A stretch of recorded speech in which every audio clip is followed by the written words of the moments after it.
Maman, si vous avez 10 000, 10 000, 5 000, 5 000, oh, boya, vous savez, tout le monde, boya, raïsa, zoyawana, bobele, d'abord, baboy. Bakobele, la puissance, ils sont champion, piloko. Oyebi, kozala politicien, ezala kozala libumunenete. Ezali, monto, yazana conviction, monto, yazana boanya, na mayele. Pour moi, na IDPS wana, Kabouya, c'est un fin politicien. Un fin politicien. L'homme capable de bien diriger. Et donc notre parti. Puisque aïe bien go bien. Et puis il n'a pas condition à Kendeliwana. Et puis à un politicien, il ne va pas baisser les bras. Mais conseil à la copie Sabango. Copie Sandeko Jean-Marc. Adas Kubo divorcé na moi si. Il ne faut pas parler à mal de cette femme. Mais au moment où nous parlons, la Jigamine est relancée. SNCC Yangwana, ils ont tambola. Bientôt la MIBA. Biloko nyonso ezakona kaka kindo ki abiso moko ba Congo. Gratuité peso tambola malamu. Baka mususu soko landi dossier wana. Peut-être déjà dossier et banda Mobutu. Donc Kabila le père alitango, Kabila fils baleli yango. Conseil nazo pesa bande kona biso yo bazozo pa poste de responsabilité comme des ministres. Ils doivent faire très attention quand vous remplacez un système et que Mantoana Bazali en liberté, ce que Moni et Sika et Zotanga, yo yakabokanga no. Donc, Didier Boudoum c'est notre allié, mais il n'est pas membre de l'IDPS, c'est un président d'un parti politique appelé AVC. Biloba Lobakak. Mais moi, je défends les Bangomandambo et les Zérentambo. Les Zérentambo, vous comprenez que non, et il a mis 2 pieds sur terre, il parle. Il est écouté. Mais ça faut que nous soyons théâtre, qu'on a assez Melibangi, tout ça comme on est au théâtre. Je m'assume quand je parle. Je m'assume. On a donc bah tiens biso pesa patente.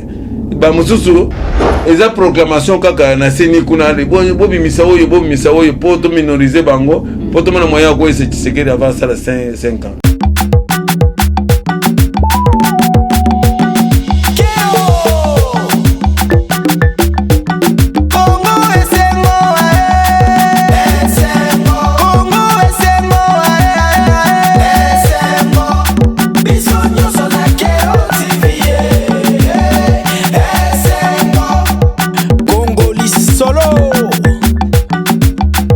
Balandi à Congo SMO Télévision, bonjour, bonsoir, Nabanda Konabino, partout ici quand les amis bino, tous à la vraiment na SMO mingi, tant que tu es barake bozarali, bosso ya ba etando iki nabino, pour na kolanda émission nabino politikana, oyo to yambila rabino ba différents hommes politiques, pour na kolobila na matali mboka na biso, ba sujet d'actualité, ba makamozali koloba ma bipa ipe ba susu boyebi, tous à la ba parti politique et belé na mboka na biso oyo misusu bazalaka opposition misusu bazalaka ndenge na ndenge obino boyebi tozala wana pona ko éclaircir na ba sujet belé ndeto yambela rabino ba homme politique poto lobela na o itali mambi maekolo o itali mboka na biso na makambo ebele belé nde yango lelo yo to yambeli bino homme politique à se présenter normalement et bon akande biso to présenter bango mais ngai na émission na ngana sepelaka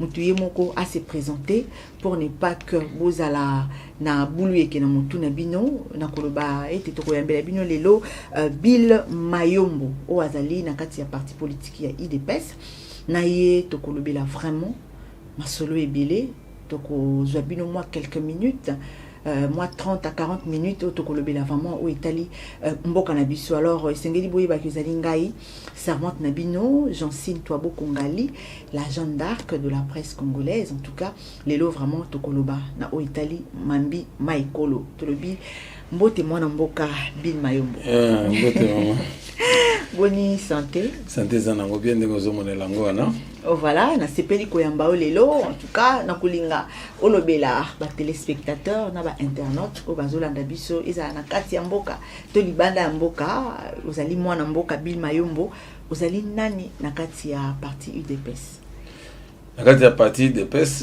nazali coordonnateur national des parlementaires de UDPS Tshisekedi. Voilà. Ok, donc. En même temps, je suis collaborateur le plus proche du secrétaire général Augustin Kabuya Chilomba. Voilà, donc Yonde, vous allez au Kamba, parlementaire de Bout, tout le monde a Bécholé, pasteur Gili, Bélé autre. Gilles Mouniere. Ah, voilà. Donc, il y a Bélé Liboma Mikolo. Ah, Bélé Liboma. Ok. Voilà, tozoko ta vraiment na kati ya mama likambo na biso mais mwana mboka Bill Mayombo. Lelo yo tomoni na Tchango. Bana Tchango bayambi Kabila.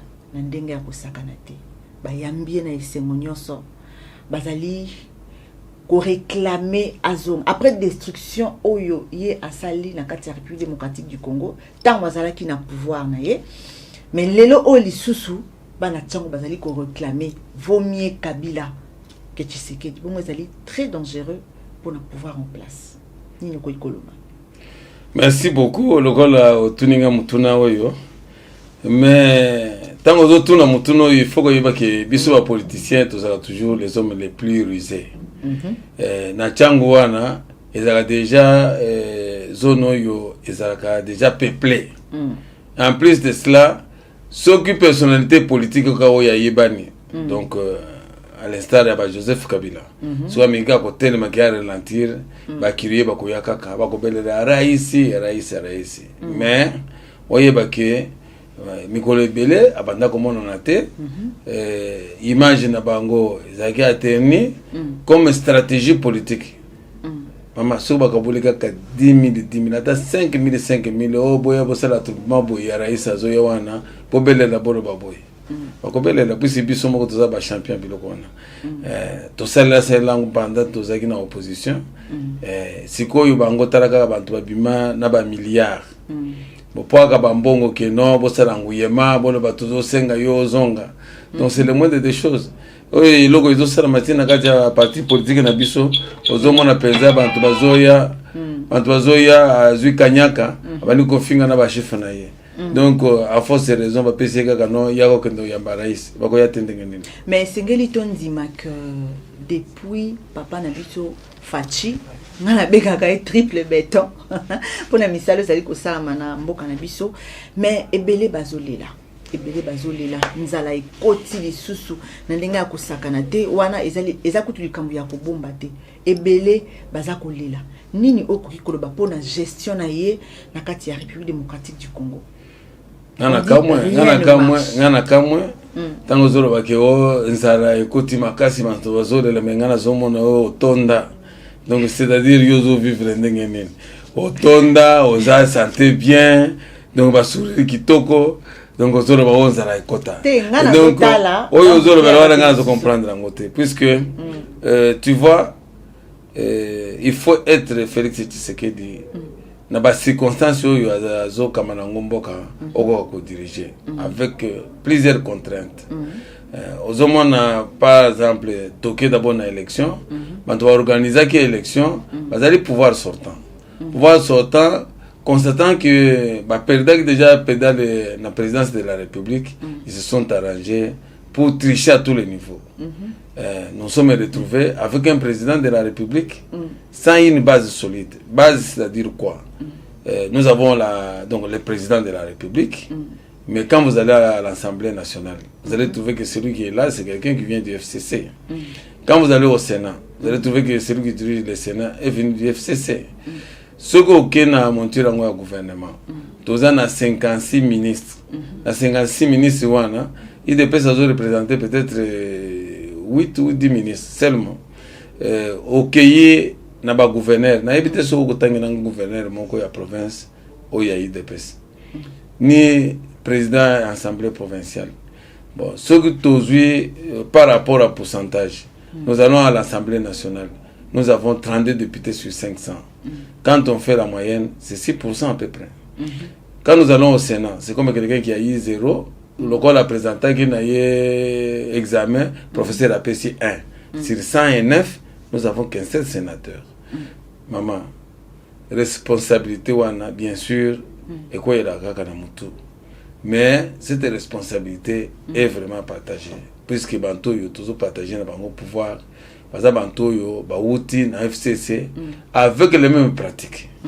Au monde politique na biso à Congo, bantu bakanisaka keza facilité na kende kuna nazwa na nginda. C'est pour cela mona ka soba nommé mutu ministre famille na bango esali fete ya munene otobongi. Vous allez donc un politicien azaka rejeté, un politicien azaka muumbu ya ba peuple. Ce que mon politicien azolinga comme riche, c'est un faux politicien. Donc bazaba na misala ba peuple, il fallait passer la peuple. Mais tant que zolo banzala, bon, mon zolo banzala marque na yé, puisque depuis Nzamba Sala, il y a toujours les hauts et les bas. Il y a aussi ceux qui grincent les dents et ceux qui vivent mieux. Et que ce côté-là atteint le gouvernement, si tous les plans, ce sont les mêmes personnes. Azalaki côté kuna, alubi loko la chargé ka kazaka, aye kotoyo, bon. Oyo bazo parler ya ba expertise ba nini bazo ngisi même bato mais ngana kini saki que ba Saoul ba koma ba Paul mais ebele penza donc batikeli ka ba Saoul. Mais moi namboka Bill Mayombo lelo yo bato ebele bazali koloba tant nazalo ba bato ebele eza mingi kaka ba confrère na bino ya ba parti politique oyo bazali contre le président Félix Antoine Tshisekedi bazako lela likambo etali ya tribalisme balobi to ya tribalisme na mboka na biso emati parce que ba oyo bazali pene ya président de la République bazaka be oyo bato ba uti na kati ya tribune ye pe bangonde bazako sunga yete pote makambo ki liboso na kati ya mboka na biso lecture na yo ezali nini pona wana. Bon, pour toucher wana, ça va me pousser un peu plus loin. Pour vous dire que les gens ne connaissent pas l'histoire. Tant bazolo ba baluba. C'est-à-dire donc les gens ne connaissent pas l'histoire. L'empire Luba donc ba fonda kango dans l'actuelle ville de Mutombo Mukulu. C'est au Katanga. C'est-à-dire ba vrai originaire baza batuana. C'est pour cela la grande famille ya Baluba baza na Katanga, baza na Olomami, pe baza na Tanganyika. Ndambo nde basalaka immigration, nde baye na Kasai. Au mona oyo ya Katanga wana bazobenga bale ni ba Kasai. Bino nde bobenga ka Baluba bino bantu baza na Kinshasa. Mais bantu baza na Katanga, bakoyebiso ko bale ni ba Kasai. Baluba baza ba oyo baza na Katanga. C'est pour dire que ils sont aussi les autochtones du Katanga. Tant que Katanga bantu Katanga balubi non, biso ba Katangé. Non, ce sont des déportés qui se déclarent des Katangais. Les vrais Katangais, ce sont les gens qui sont dans les Kasaï là. Il y a les Kanyoka qui occupaient la Kolwezi, et il y a ceux qui sont en Bujimaï et à Lomami, donc les Songé, qui avaient occupé l'actuelle ville de Mutombo Mukulu, donc avec le chef Kongolo Mwamba, qui était le chef Songé. Donc les lots, Bozoganga tribalisme, tout peut être un exemple. Tout la magistrature. Si nous faisons le recensement, Félix a nommé magistrat Moko ya fabricateur, Akuta Bango. Tant Bango Bandako Sala droit, Bamusu Bandako Lona na Bango Bamakemba na Bango, Bamusu Bazolona Bambala na Bandembi. Sikoyo, Bamatima Mati, tango Kabila, tango Tshisekedi aye. Akuti déjà Baoyo Kabila Bandako Sala Bango. Que ce soit dans l'armée, que ce soit dans la police, il n'a pas encore formé. A trouvé qu'il a trouvé qu'il wana, n'a pas poste P, América ko rien ménager. Donc parlons-en. Siko ya lubi bantu bazosa na bango bazabaluba. Mboso pe azamuluba. Bati pe azamuluba. Nyembo directeur de cabinet na ye azamuluba. Sam Lukonde azamuluba. Donc finalement nazo ye babaluba ngo bazomona ngo wapi. Les baluba aussi se plaignent. Bazo se plaindre. Mais ngana lingo tangela baluba oyo ya azosala na bango. Baluba oyo azosala bango. Puisi ngana tangelo ndambo ya batu. DG oya Jikamine azamuluba ya Kasai. Donc yebisangana oya azana SNCC azamuluba. Donc nazokamwa vraiment c'est une bonne publicité. Le peuple congolais aura les saluer avec cette étude là de Luba puisque balobaka ki babwaka kama banga kaka na zetoyo ezana manga kotela et non oyo ebotaka oyo ba avocat epolaka babaka banga ndenge nini. C'est seulement quand il y a l'envie. Mais ces gens là, donc moi j'aimerais dire ceci. Tina sport pe. Donc le pas de ebeta o epoli o Tshisekedi yebisanga muluba moko za ikuna. muluba azali kuna nani oyo azalaki soit dirigeant soit joueur ya muluba azali kuna na kati ozomona mais tant tozwaki coupe ya museka la majorité était de luba azali ba luba wana tozali na bakazadi bakalala banani bandaye ozomona tokumbili bino coupe d'Afrique wana baluba problème ezate awa bozo police biso awa ebaluki o ezali Tshisekedi mais ba oyo kuna to monaki kaka ba bolase ba bonkani ba nini donc comme wana na yoka kombo muluba pensate vraiment c'est de la malchance et puis on n'avait pas choisi aussi parce qu'il y a une grande confusion. Nous quand nous étions de l'autre côté dans les grands Kasaï, tout celui qui parlait lingala zagende kwa Mobutu za mungala to ya boye oh ba mususu bazaba yaka ba mususu bazaba Congo ba mususu bazaboye mais c'était une confusion baluba wana ozomona bazaka kutebelete boyo ya Kasaï bazaka kutebelete bazaka na Kasaï central ndambu bazana Lomami na Ngandajika sinon ba oyo nyonso batikali wana biza bikolo mususu okende kuna basonge bazali batetela bazali na Grand Kasaï donc balulu bazali baketa bazali babinji bazali ainsi de suite za bikolo donc tanto longwa na Kinshasa to comme par exemple okitika na avion ba identifier que nous yazamo lubate za musongi ozomona mais quand nous venons ici nous acceptons parce que nous avons bande ko na biso bazana na Katanga wana pe bande ko na biso ti baloba ya Katanga wana un ancêtre commun nous sommes tous descendants de Lungambiti. Voilà, je crois que Balandi Nabiso Belé oba posa qui question sur l'Ikambouana, oba imaka bozui et yano et pas ya papa Bill Mayombo. Lelo oyo ba politicien et belé bazo le kana itando ikia na bango to ebité ceux qui ba politicien na balo baka kaka po ba bimisa président mutu mabe to ba bimisa gouvernement en place mabe batal balobela o etali mais gestion na bango mais belé baza koleka to mona ki ba papa Molière baleka ki to mona ki ba to belé baleka ki poto tanga kaka ye balobeli pona likambu ya vente ya Kankokolo et belé bazolo bezali kaka pona projet ya construction o etali makambu ya Jean-Claude Van Damme pardon pe belé bazolo bazo mona penza importance na ye awa na kati ya Congo te o ekopuiser président Félix Antoine Tshisekedi akoka na kondima ke lelo oyo vente ya Kankokolo et salama pona ba projet ya Jean-Claude Van Damme lecture na yo. Oui maman donc tangozo personnifié donc ça devient un peu dangereux puisque on a informé que quand tu étais comme champ de tir et banda ko faire partie intégrante de Kanchachi mais était comme bantroseli donc wana Félix Tshisekedi azala kité so que na kanlwano quand même on les a permis na kanlwano au moins aux hommes na ba construction et donc était comme après ba yo ko suspendre ba construction Kankokolo so koti kobanda kote nyonso ya GB wana ezaki partie intégrante ya Kankokolo etekama na kati wana bango moko bantu bavandi kuna ba militaire wana bazoteka pe na marque na bango mutu atongi ndako na ye parfois tiena ba locataire na kati ya kan à ce moment-là non donc on a trouvé cette situation il ne faut pas mettre ça au dos de Félix Antoine Tshisekedi nous avons trouvé cela alors si les experts trouvent qu'on peut délocaliser les Kankokolo puisque c'est la base logistique. Bachango et Sigo est isolé pour la sécurisation même de la population. Au moment où Makambo Sanamaki na Brazzaville, explosion et Sanamaki na base logistique na Bango, il y a eu combien de morts? Plusieurs morts, puisque là il y a des enjeux terribles.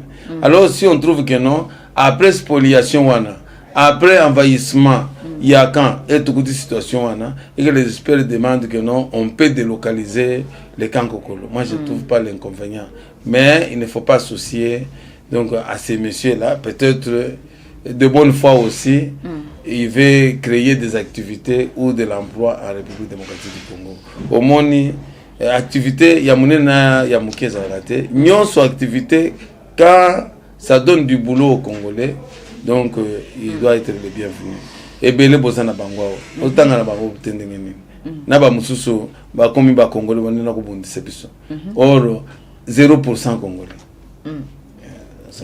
Voilà, j'espère que vous tous qui indépendants malembe na ben il y a émission la biso. Quand mon bout tu peux, quand mon bout tu peux.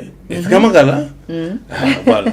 Donc puisque tu yambi un politicien ou azali na parti IDPS, je crois que akoloba vraiment na ndenge sengeli na ou Italie mituna na biso. Lelo oyo to yebi parti IDPS est censé ko défendre intérêt ya mboka. P le président de la République parce que tu yebi que Aouti na kati ya IDPS. Mais tozo mona bulu yeke na kati wana ya IDPS.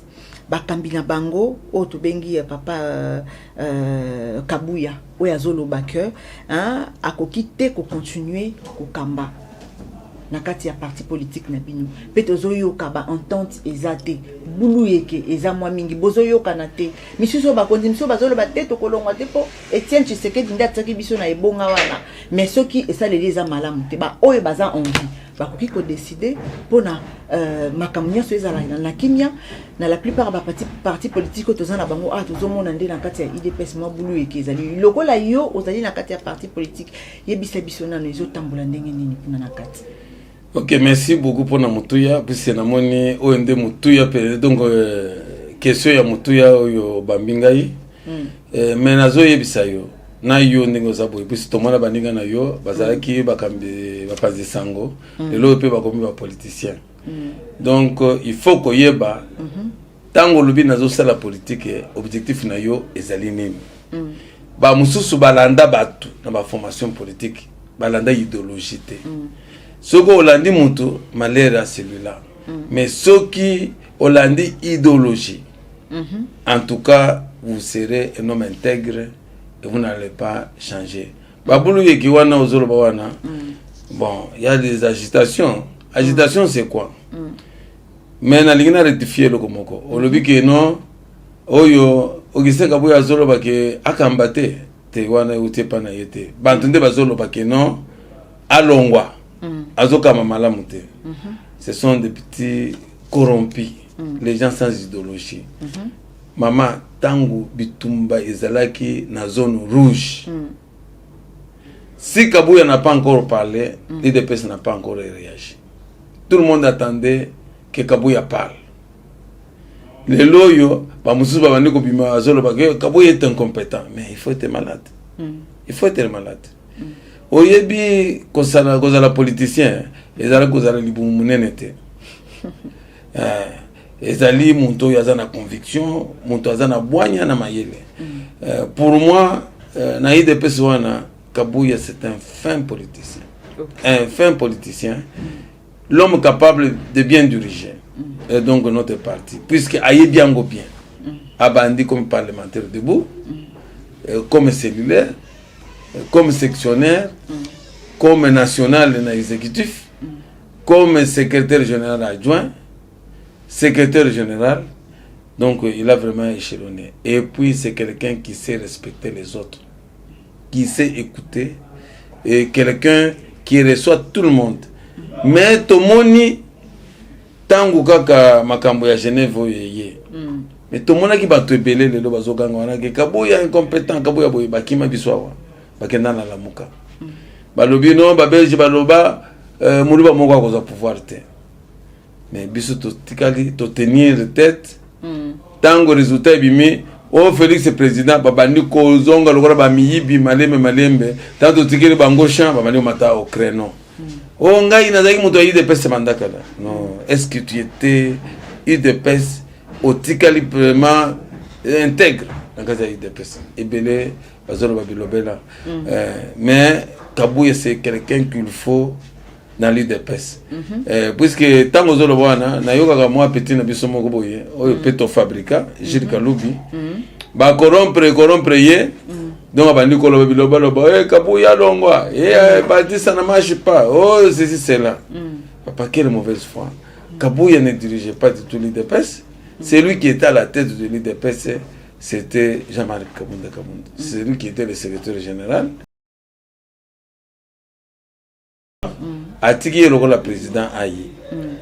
Mundo Bozolo Bazo dirigé, c'est quelqu'un qui a la signature de votre compte à la banque. Kabuya a la signature. On a été les lois à la noté. Puis depuis Kabunda Kei, basali ba formalité te ba pesa signature non accéder na compte ya UDPS sikoyo azo diriger na nini. Alors s'il est en train de servir donc ba cas sociaux mususu lokola azali cadre ya monene na UDPS ba yebiye ezali na bato yo pe ba baza na pouvoir wana ba ya okabela mo lomeya alibena konanga moko te na ba combattant ba moni que non c'est leur droit c'est biso. Est-ce que UDPS a travers ça a mis sa salaire ou il a foutu à Augustin Kabouya? Donc il faut pas y aller ce songo. Est-ce que UDPS donc Kabouya a une fonction politique songolo ou il a aussi un salaire et zobima donc tout évalué? Non. Donc on continue à vivre comme on vivait dans l'opposition, comme on vivait dans l'opposition. Non, il y a l'ordre. Donc on ne refuse pas qu'il y a des agitations puisque de part, il y a Jean-Marc. Donc, il faut créer quand même quelque chose, puisque le fait de partir quelqu'un, 2 fois secrétaire général du parti, et puis il n'a pas condition à Kendeliwana, et puis à un politicien, il ne va pas baisser les bras. Mais conseil, on a coupé sa bango, coupé Sandeko, Jean-Marc. Ada Soukou divorcer, il ne faut pas parler à mal de cette femme-là. Okay. Donc il faut que Bossana au bali moi si mususu suga lingi ko aborder sujet à moi si au bokabani na yo non contentons-nous de nos relations, avançons puisque la politique est dynamique. Demain on peut encore se retrouver et faire des concessions. Pourquoi pas ce que bandi que non aboma. Donc c'est-à-dire bolingo penza za la guité. Lelo oyo basakolo ba IDPS ezana ba communicateur te. IDPS ezokoka ko défendre parti politique na bango te pe le président de la République te puisque tu es bibisonia sto utawana. Alors ce qui lelo oyo tolobi na cadre ya ko défendre na ba projet oyo papa Lakabiso le président de la République à Lakabiso ce qui tolobi to compter ba hôpitaux ba école oyo ezali construit par le gouvernement netiyo okolobani. Oui. Ozomona, il y a eu ce qu'il y a eu. Nasina démontré que Félix Tshisekedi a comme le ministre de la Santé, donc à la présidence, il y a comme ministre de la Santé, il y a ministre de l'Enseignement, et ainsi de suite. Mais ce qui projet Zali et que c'est déjà financé, et que ça là, le projet Moussou Soupé, l'État a financé directement. Partenaire a dit non, je vais construire autant d'écoles. L'État a engagé par fonds. Quand il entame déjà donc, un tiers du projet, l'État a dit qu'il financer. Il a aussi rencontré des difficultés. Ils allaient quand même réel que ngamo kopé na vivango. Par exemple, tout ça qui n'a Mbujimai, tu trouves que non, misère de ça na Mbujimai, les ciments doivent provenir du Katanga. Et maintenant, Katanga, moyen de transport, ils allaient moins coûteux. Et où il y a payé en quantité belé, ils allaient train. Au moins, bateau ils sont en wagon exacté. Ce bateau ils wagon exacté. Ceux qui chantaient ils place wana. Et ça est télémi. Ceux qui wagon banda quoi il y a série de déraillements. Place wana musale usanini. Et hôtelement. C'est pour cela, donc il ne faut pas tenir rigueur vraiment à Félix Antoine Tshisekedi. Parce qu'on a vraiment au PS un exemple concret. Que non, à la Kagi projet Boye et Salamité. Mais au moment où nous parlons, la GKMIN est relancée, SNCC Yangwana, Ezotamboula Tena, Ezotamboula, bientôt la MIBA, Biloko Nyonso Zakona, Kaka Kindo qui a vu son moko ba Congo. Gratuité peso tambola malamu. Après la gratuité là, n'en parlons même pas puisque on avait composé avec les diables. Donc naba de quoi FCC bazaki ba monstre ba diable. Tu vois donc cette loi là a été votée dans la constitution de 2006. La gratuité de l'enseignement. Et cette gratuité de l'enseignement là concernait l'enseignement primaire. Pas tant qu'il y a ta maternité. Enseignement primaire. Mais tant que tu évolues, babani ko non, tu changer le système éducatif. Donc tu es en 8e. 7e ou 8e. Donc 7e et 8e ça concerné. Mais Willy Bakonga, le azalaki ndoki awutaki na FCC alobi no ko banda maternelle na 7e na 8e. C'est ce qui fait que premier CO nata na biso na deuxième CO bakomisaki yango gratuit pendant période azaki wana. C'est pour surcharger le gouvernement. Oyebi ke budget zamuke. Donc yo ke ko surcharger gouvernement pour qu'on décrit qu'il y a bakokite. Donc la gratuité la gratuité de l'enseignement concerne les écoles officielles de la première en 6e année primaire. Mais quand on a cité, on a la confusion. Il y a une école catholique privée. Il y a une école catholique qu'on a besoin de faire séminaire. Mais quand c'est privé, vous allez payer puisque c'est privé. C'est l'école primaire bien sûr, mais c'est privé. Et puis tant que il y a plusieurs catégorisations. Banto va poser problème et belé que non, banto futa madame mute ba bomi gratuité de l'enseignement et zala qui ba enseignant ya ba école à minene. Puis il y a catégorie A, catégorie B, catégorie C. Donc on comparer moi nazo tanga na école moko boye bon o comparer na moi nazo tanga na lisanga te. Na boboto te. Na malula te. Ozomon wana za catégorie à l'écolo. Mais ce qu'on y a dans ma village, il quitte par exemple de 100 000 francs à 350 000. Pour n'aller que mon ayawe, bazo se pela kuna. Mais ce qu'on y a autant que non, oyo na contribution des parents, na contribution des parents. Abanda ko toucher déjà $500, $600. Bon, yo yebise que non, on fait à 500 000. L'équivalent de $250. C'est-à-dire diviser son salaire à la moitié où il y a ça mais ça n'a qu'un angle. Revendiqué. C'est ce qui a fait qu'après les négociations, catégorie A, Balobino, ils peuvent aller à 300 à $350 comme Minerval, puisque Bango, l'État, a fait un frais de fonctionnement. 350 frais de fonctionnement là-bas, bibliothèque là-bas, et puis motivation des enseignants là-bas. Banto Alubio est échoué.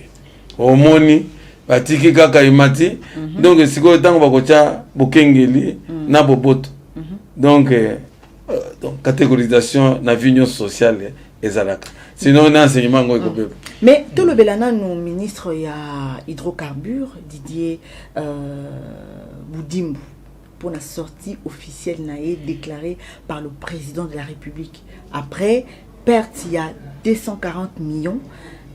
Et c'est ici batouté et belé baza koloba comment mutu ya boye bakangiye asali kaka 24 heures et puis président de la République a bengi bobimisa embango abima sali le côté. OK, ça va. Nakanisi ezama loba lokoti na balabala. Donc lokoti yango na balabala ngape na ko zéro répondre lokola mutabala. Lokoti na balabala te pour kaka. Non, parce que le problème qui est là c'est quoi? Dans d'autres pays, on est en train de confondre l'interpellation et l'arrestation. Oui, une condamnation. Donc, oh, bakanga kingai, bachenga na prison. Non, on t'a interpellé. Pour entendre yo, ba mega ou confronter yo, na ba renseignement bazanango. Ce qui obimi que non, tu n'es pas du tout fautif. Donc, ba ko relaxer yo. Mais oh yo alobi que non. Téléphone est la présidence de la République. C'est ça la preuve va présenter du Songo. Et puis Kakana Basanza, non, journaux. Na yo na bango bosante ke moko. Ada muntu kakala muke sikala mukaki, ayoki na ye, ache mungo tout ça. Et puis yeba ke na ba tendance wana tous les journalistes, ils ont tendance à bango. Au moins, nous avons tendance à il faut enfoncer davantage pour ces yogi qui non. Aza proche na de pes. Puisqu'il y a ça comme de pes. Aza un parti politique là. AVC. Dès on a la confusion et ça la makebele. Na bandeko Sylvain Mutombo. Aza muto de pes sous-te. Mais azala qui? Azalaka. Azalaka mutoyi de peste, azasu mutoyi de peste. Donc une fois quand vous créez votre parti politique, laissez d'engager l'IDPS. Donc Didier Boudimbu c'est notre allié, mais il n'est pas membre de l'IDPS, c'est un président d'un parti politique appelé AVC. Makamususu soko landi dossier wana, peut-être déjà dossier et banda Mobutu. Donc Kabila le père aritango, Kabila fils baleli yango.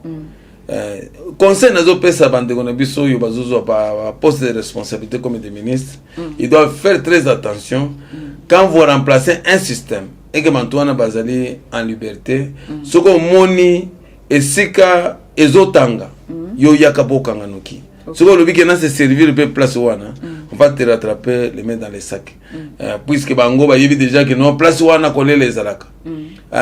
Soko batali oleki wana bantu baza kuna wana bako signaler que non allié. Bako interpeller noki. C'est ce qui se fait. Donc elle devrait être le modèle et que ceux qui na comme esika boye et kenge luta. Nazaro ko la plombier na kuti fuite do ezali musala nangai ezali akokanga pour fuite wana ezalate. Mais ce qu'on lobi que non na se servir na no mayo yo na me la paix ba surprendre yo. Tu vas tomber dans les mêmes pièges. Voilà. Donc moi je suis pas l'avocat de Didier Boudimbo. Donc si ça s'avère vrai, il doit répondre donc voilà, lelo oyo nakati ya mboka na biso transport carburant ezo buta seko buta na souffrance oyo ya nzala ya ba makambo belé ya gratuité ezali mais ba parents bazo futa surtout bazo tanga kana ba école publique bazo futa nyonso wana na passion sur transport ezo buta to yebité ce qui guerre ya Russie na Ukraine nde yango esali difficulté à carburant mais Cheribe okende ministre ya transport azo le belo côté bino ba communicateur ba pandisango oyo bozali kolobela en faveur parce que nyonso tout ebi ko ya kana mutu ya président de la République. Oui, j'aimerais vous informer. La ligne a informé que na Congo carburant c'était comme moins cher. C'est comme moins cher par rapport à Bambang Moussous. Carburant partout ailleurs c'est mati. Awa nyonso ya mabele sana mazaka Félix Tshisekedi. Nazana camarade nanga na Canada. Na bengi ndengi ni albi non na kenda na alimentation na koya ta kosomba pomme te puisque mati talo. Et mati penza makasi. Albi plateau ya maki na Canada il va coûter $18 canadiens. Aki a trouvé en 42 et 32 dollars. Abiloko matitalo. Est-ce que Félix Tshisekedi a gagné au Matisabilo na Canada? Félix Tshisekedi a gagné au Matisabilo na Brazzaville. Donc nyonso oyo salimi na mokili na gera ngo ya Ukraine. Ye kaka muto akiri yango. Ye muto a compléter na Poutine ke banda bitumba. Vraiment na yebite ata sata isika zali azo regretter mutema ba congolais ya kozala nyonso bazo sopela kaka Félix Antoine Tshisekedi mais babosani ke ba ministre na bango baza kuna ba oti na FCC bango te baza na majorité tu vois même pour na konommer ba DG bele baza wana ezaka ba oyo akutaki akanisa ke ba Saouli wana ba ko changer ba comme ba Paul mais malheureusement donc même le système continue et maintenant dans azolo ba ki anommé au moni ba oui ba yena union sacrée wana bandiko wana ba bandiko non il doit tenir compte du poids politique doit tenir biso compte du poids politique biso pe tous à poids mouche puis le poids politique c'est par rapport donc au parlement donc kuna biso tous à poids mouche sur 500 biso tous représenter ka 32 siko bango ba lobi non biso tous a ibelé il faut ba kabala biso ba entreprise bien de wana azo geler pe na mayele de façon que à mon moyen peut-être il y a convaincre bantu pour pas équilibrer sinon c'est les mêmes personnes qui vont revenir. Voilà, tout que ne malé hein, on dit balobaka lentement mais sûrement vers la fin il y a émission à Lilo. Tout moni Royaume-Uni est signé partenariat na Rwanda. Rwanda oebundisaka biso otoyebi Rwanda ya Kagame ainsi petit pays où il y a eu partenariat, il y a des nuances au Bakota en Angleterre d'une manière encore frauduleuse. Bakende dossier na bango ba traité en okuna na Rwanda na mboka oezali muki. Alors ce qui li kambu et salami tout le na faveur ya Rwanda parce que ba pesi misolo nyonso o ekoko s'occuper na kolia kolata na bango santé na bango et tout na Rwanda. Toyebi ke Rwanda ezali mboka moko mukie o yebundisaka biso. Tozotala pe ba intérêt na biso, tozotala esika o wapi ya kokende, tozali ba intellectuel bato ya mayele na ba homme politique o to monaka musika tamusu likambo mabe ezali koya poto prévenir yango. Question na ngali bosse za koyeba comment un si petit pays a koyi ko partenariat na Angleterre aussi longtemps biso RDC tozali. Pe deuxièmement ezali na ndenge bazokende la. Est-ce que ekokomate que mboka na biso Rwanda il faut partir na biso nambu ya RDC Minembwe tout ça là. Danger tes en RDC pour un partenariat au Rwanda à signer en Angleterre.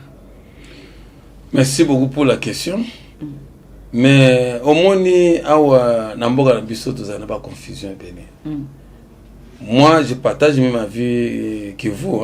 Que comment est-ce que Rwanda, quand il va réfugier, il y a Namboga Mususu, il y a Namboga Mususu en Rwanda, mais les réfugiés, il y a la République démocratique du Congo, il y a en Rwanda.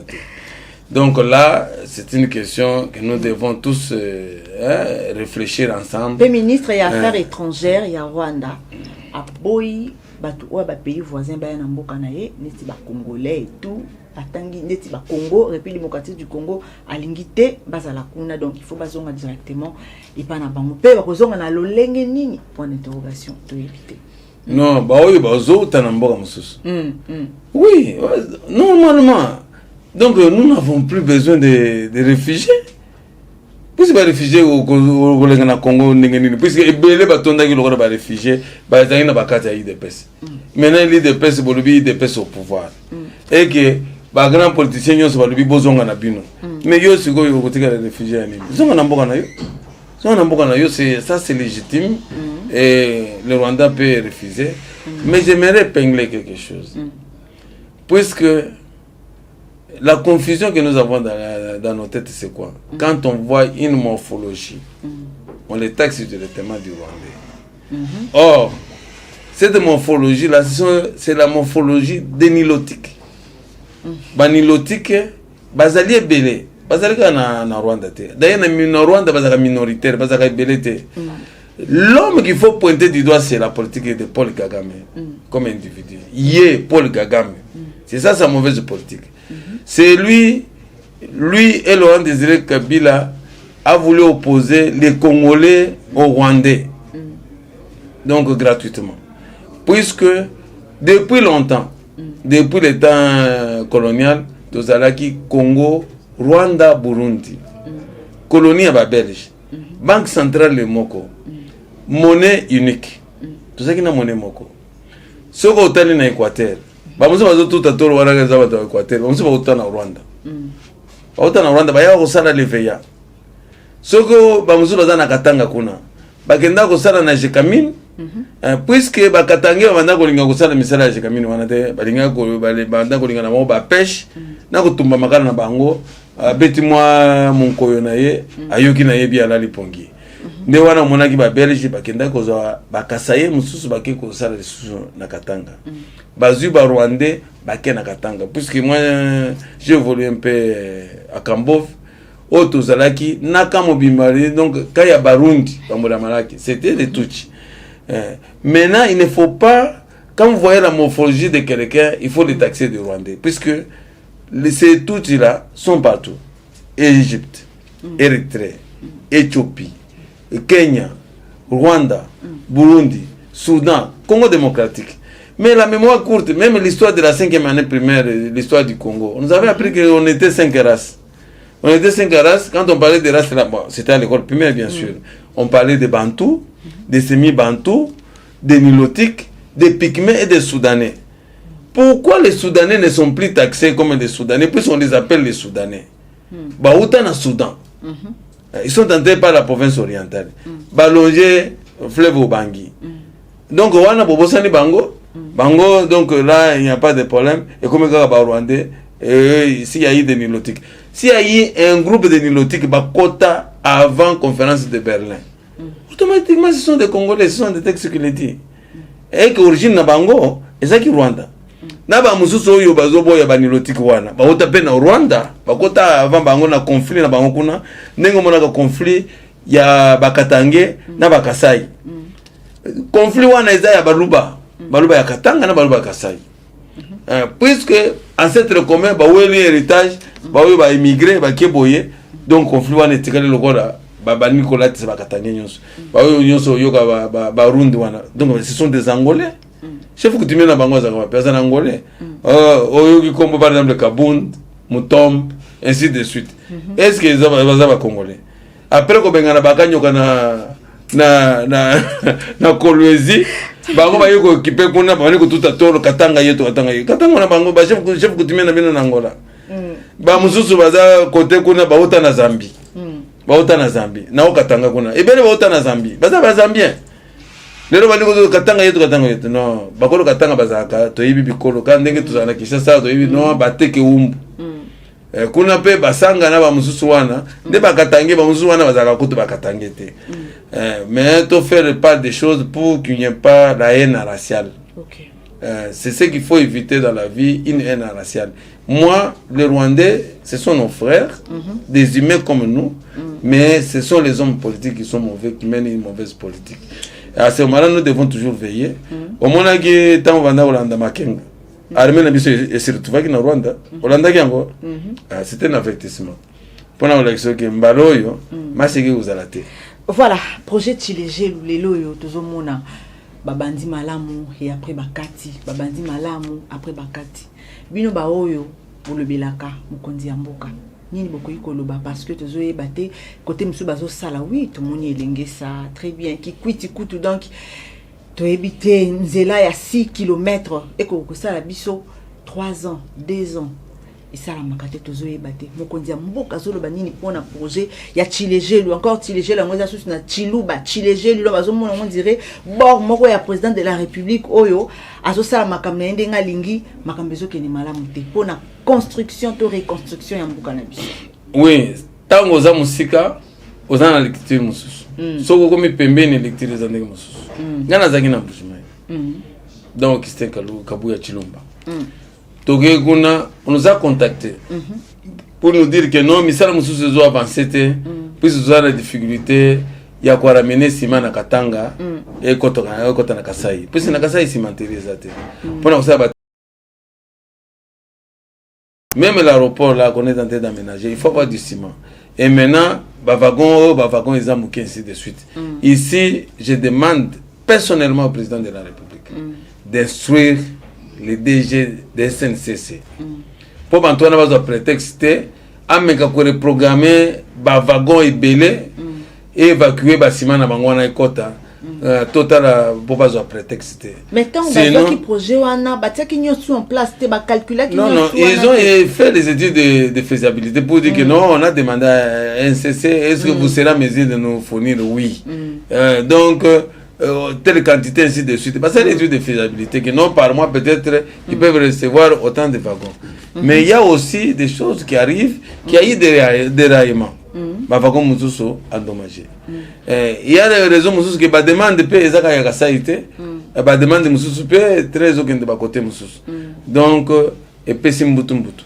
Mais nazolinga lokola pe za province ya chef de l'État olobi ke balobi yango tire jeune na chiluba.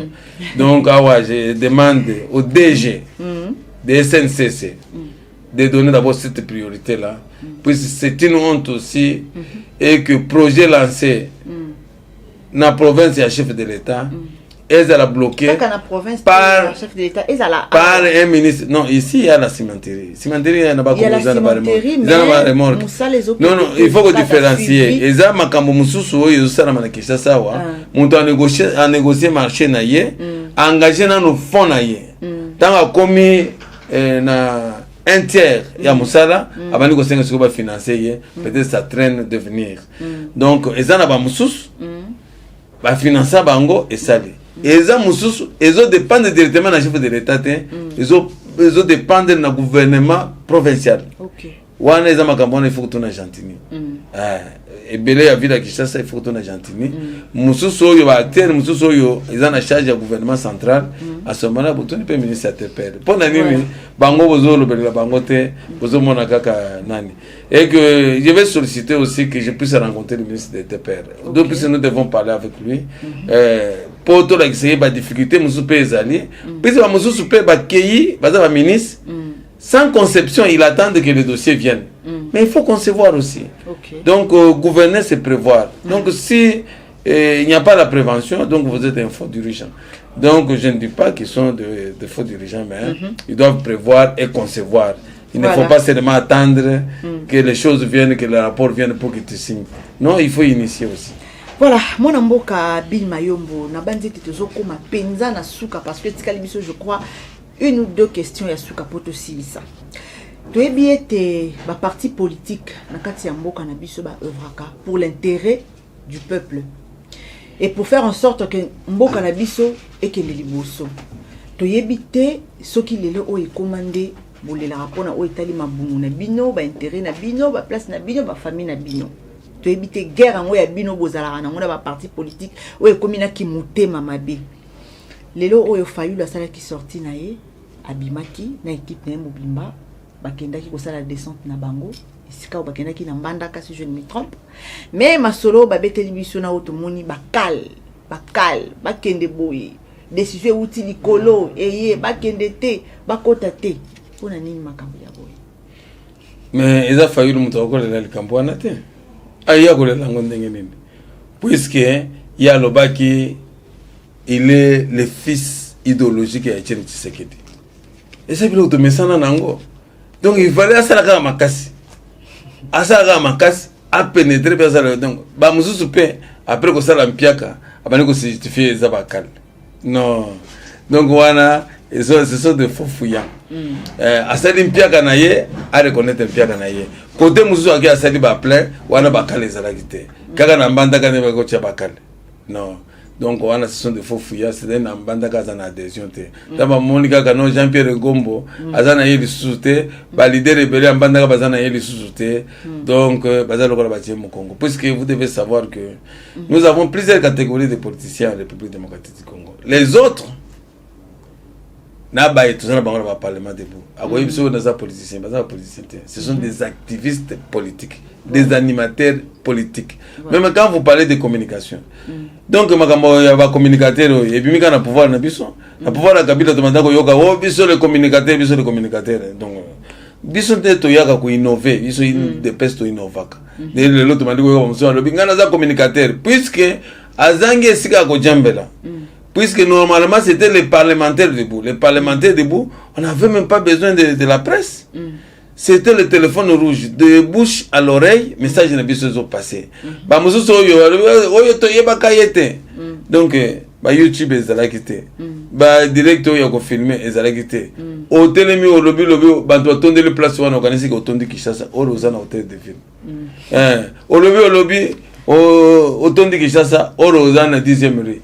Donc c'est ça. Donc nous avons travaillé comme des parlementaires debout dans des moments très difficiles où on n'avait pas le pouvoir. Et maintenant, Moutounionso, ce qui est sur YouTube à lobby, mais c'est qu'il y a un Rissimoko qui a cotisé dans cellule et le côté. Dans tout ce élection, lobby, non, tout chacun $1. Estimation, c'est que nous sortons $1, on fera des millions. Cité. Mais si vous avez donc, depuis au Botama, il y a des personnes qui ont pouvoir pour ça. Donc, ce sont des malheureux.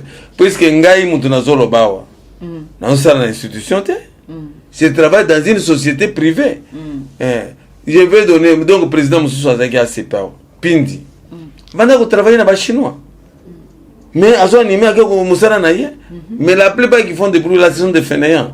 Donc, aux fainéants, au Botami, bamususu bapesi bango ba bureau ayebi ata ko komate ata ko sala rapporte okoyoka wonga babanga kanga puisque na koloba donc balingi bapesi poste akeko telema abali ko tona ba kufuta mokolo nini non donc une formation est vraiment nécessaire.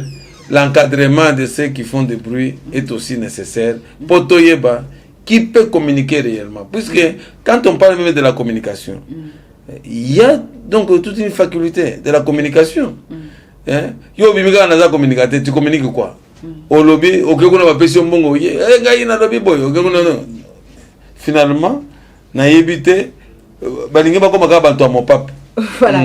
Moi mboka Bill Mayombo na kanisi na massacré Bill Mayombo. Voilà. Tozo kene déjà na fin premier mandat. Il y a chef de l'État aux amis Moutouna Bisso, il y a Souka Nini Otokoki Kozela, na président Fachi, na lobby était na bien triple béton, pour na niveau béton, on a moni mingi tongami, na mboka na Bisso, Nini Otokoki Kozela, parce que Tokoki ata kondimaye, ata na 50% to 60%. Mais les lois bazon dimakakate. Nini Otokoki Kozela, parce que l'élection est à l'ikoya. Oui, c'est tout à fait normal.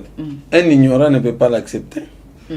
Montoyo azali ignorant akondima ndenge nini boye bosi yazo kanisa keno kwanga bakakolango na balabala ndima banto ba mesana ki kolanda o azolomba donc akondima yete mais biso bantu bazomona ba action tuzondima yeba ki fachi bachaki mitambo akosakana te awa na do profiter na occasion yo ya koyebisa ke non asa lumbangu pe ba placer mutu na CDH wana oyo nani ya droit de l'homme wana ebomaye azoyeba te atamboli bantu balobi bakoya ko investir soko baliki na CDH azokoloba non kimia ezali awa te kotia mbongo na yo en danger te. Et lui-même le président de CDH s'est permis de dire que non, les diplomates qui viennent là ils me voient sans caméra. C'est pour dire quoi? Abanda ko boma biso ina ba structure mususu zo négligeant or zamutuya. Or le président de CDH, il a le rang du ministre d'État, financé par le gouvernement congolais. Or Kabila alongola qui est comme sénateur a nommé Yekuna. Donc structure wana biso zo le kaka biso o blocage ya munene zawana. Eza muntu penza il faut ba longola nanu ba tie pembeni ba tia muntu ngo akozala indépendant. Ça là quand même la déclaration est singeli après ça veut donc vérité ils ont les canamboka nazo yebisoboye na concept Félix Tshisekedi za na pouvoir ce que ezali ki failli les autres tanga wana mais peut-être mokilo yese panzanaki peut-être rien ça la 3 mois te pona nini ake bango na mayele malem pour déboulonner bango et ezo ki na ko déboulonner ici moi j'ai fait la mobilisation. Je demande au peuple congolais de comprendre l'essence politique. Puisque les Congolais comprennent le côté. Quand on va aux élections, ils votent le président de la République. On a voté Fachi Beton. Mais c'est quoi le député national au voté nani? Député provincial au voté nani? On va voter Tata Masinayo. Monto ya PPRD. On va voter Nogonayo. Monto ya AVC. On va voter ceux qui sont en Kasinayo. Azali monto ya AA. Est-ce que tu as voté pour l'IDPS? Biloko wana, il faut bâtir que les biso batoyo, vanda mingi na ba politicien, toye bisa ba congolais que quand tu te dis que je suis de tel parti politique, quand vous allez aux élections, moi, si je vais aux élections, si ma mère est candidate, donc avec azam de formation politique mususu, zamba zo monanga na ko tire mon candidat. Parce que je vote pour ma formation politique. C'est pour ça que nous avons dit que bazo miye bate bazo yebelo ko bazo salate toza na bango na ide persona ebele okomona na ke pa Gilando asombelenga mutuka Gilando muntu ya parti politique mususu asombelo na intérêt nini il va te commander il va te dicter finga kabuya bani ko finga kabuya puis c'est Gilando yaza soki passé que soki ya Olive asombelo mutu yo bani ko sepelo Gilando bobetere maboko la catégorie il y a pas combattant tous en avant na IDPS ozali combattant IDPS diri tabola yebiso que non kende utinganga na mai ndombe yo wana yo kenda ki na mission IDPS liboso siko okena muntu siko ya ACP ok kuna quel discours que tu vas tenir to soutenir ye pour ça muntu na biso à union sacrée mais ce sont des ignorants puis tout le monde bango ba Franck Djongo ba Fayulu yo tout ce qui est dans l'élection, parce qu'il faut qu'il y a change de sécurité bâti ciment. Après Bavomba, après qu'on vote, avant tout que dans l'élection présidentielle, on va dire qu'on soutenait Katumbi, Moïse Katumbi. Mais tant qu'on est dans l'élection, on a qui n'a effigé à change de sécurité. Si sécurité n'a pas moyen, on va dire qu'on soutenait déjà candidature de Moïse Katumbi. Et ça, ce sont des politiciens. Et puis autant que les gens mususu nani lemba Molière mais donc acteur à théâtre donc bazo tanga ba politicien vraiment bazo tanga la biso bango donc voilà. C'est un animateur donc un animateur qui fait la galerie et ça kaka tout ça la émission que va la caméra vous savez que va la caméra donc on ça le succès on ça le succès tant qu'on postuler au moins il va saf biloba lobaka mais moi je défendre bango mandambo ezaka Eliezer Ntambo Eliezer Ntambo vous comprenez que non et il a mis 2 pieds sur terre il parle il est écouté Mais bah ça faut que nous ça théâtre qu'on a assez mais bangi tout ça comme qu'on a on est au théâtre. Je m'assume quand je parle, je m'assume. On a do bazabat. Donc bah tcheli biso penza ba tintin. Ba mususu eza proclamation kaka na seni kuna le bobi misaoyo poto minoriser bango poto mana moya ko ese Tshisekedi avant ça 5 ans. Vraiment na éviter. Atangaye a évité que je pouvais s'en sortir donc na Krakao. Donc théâtre 32 sur 500, un sénateur sur 109, aucun gouverneur, donc aucun président de l'Assemblée provinciale, des génions sur Bantu Yakala, mais au tenir coup. Donc il faut que celui-là. Voilà, en tout cas, merci de répondre à l'invitation de Mokonalilo. Na bandi était à chaque fois. On a besoin de l'information. On est toujours na plateau Nabiso ya Congo et Sengo pour nous répondre na ba micro Nabiso en tout cas ezalaki bongo. Mais tu m'as pas donné le mot de la fin. Bon, on a passé au mot de la fin.